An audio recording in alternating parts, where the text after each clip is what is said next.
First at 6, WPBF 25 News investigates the behind-the-scenes legal battle over accountability for a deadly police chase. Enters a new phase tomorrow. Good evening, and thanks for joining us here at 6. I'm Todd McDermott. And I'm Felicia Rodriguez. 2 Boynton Beach women were killed back in 2024 after a driver being chased by West Palm Beach police officers slammed into their car. 7 former officers involved in that chase are all facing criminal charges.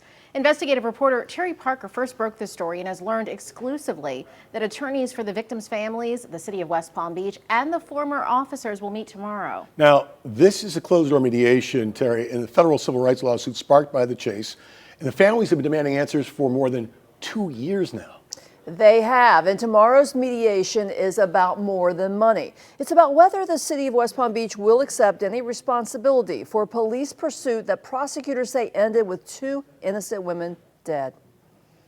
The chase started over a tinted window violation in West Palm Beach. Prosecutors say drivers of 3 West Palm Beach police vehicles, part of the department's now dissolved Ghost unit, followed Neone Copeland through multiple cities at speeds topping 100 miles an hour. Police say one pursuing vehicle even going the wrong way on Lantana Road, quote, with no regard for traffic devices or human life.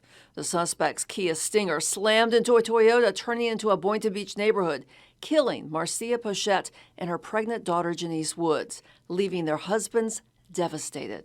I still see her face because they took us to the hospital and allowed us to see them. That's the image I'll never forget. The car, I can see it right now. My eyes are open. I see the car.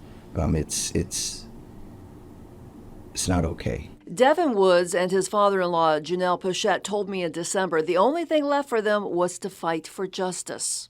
My wife and my daughter, they look down over us today and they want us to fight. Now their attorneys will sit face-to-face with the lawyers for the 7 former officers and the city of West Palm Beach to see if they can mediate a multi-million-dollar settlement. Victims attorney Scott Smith telling me, "We are making a significant demand for the surviving husbands because the facts are that egregious."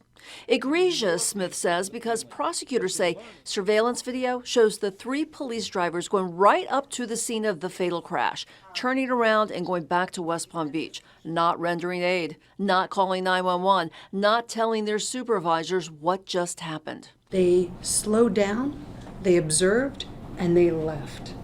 I cannot help but think, were either of them alive? Smith says it's unclear if the city of West Palm Beach has adequate insurance to pay out what the families deserve. But they are sitting down in good faith, hoping to avoid a federal wrongful death trial and to spare the families any more anguish. Our lives change, and it'll never be the same, no matter what we do to move on, no matter what we do to fight for them. It'll never be the same. We're missing 2 people that we loved and very much, and so our lives will never be the same.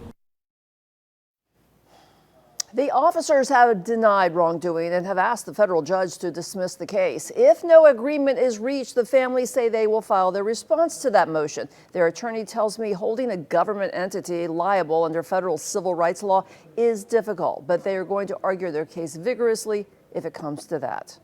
Terry Parker, WPBF 25 News. Terry, thank you. And a reminder, you can see Terry Parker's investigations every Thursday evening right here on WPBF 25 News at 6. And you can watch her past coverage anytime by going to our website, WPBF.com, or downloading our free WPBF 25 News app. Just look under the Investigate tab.